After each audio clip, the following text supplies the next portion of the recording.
যদি আমরা সামনে কোনো মুসিবত আয়ে, দুনিয়াবি হোক কিবা তো উখরবি হোক, অভাব টনাটন, টাকা পয়সার মাসলা, ঋণ দার, তার বাদে বেমার, যত ধরনের বালা মুসিবত আছে সামনে আইলে সালাতুল হাজতের 2 রাকাত নামাজ সুন্দর করে পড়ে হাইরা কত সময় দুরূদ শরীফ পড়ে এই দোয়াটা পড়লে আল্লাহ পাকে অতি দ্রুত এই সমস্যা থেকে এই মুসিবত থেকে আল্লাহ পাকে উদ্ধার করব। ইনশাল্লাহ সবাই এই আমলটা করার চেষ্টা করাম। লা ইলাহা ইল্লাল্লাহুল হালিমুল কারীম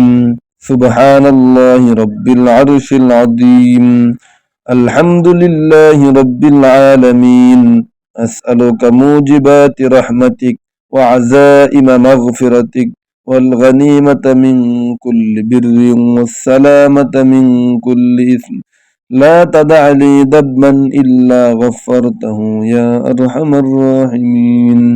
ولا هما إلا فرجته ولا حاجة هي لك رضا إلا قضيتها يا أرحم الراحمين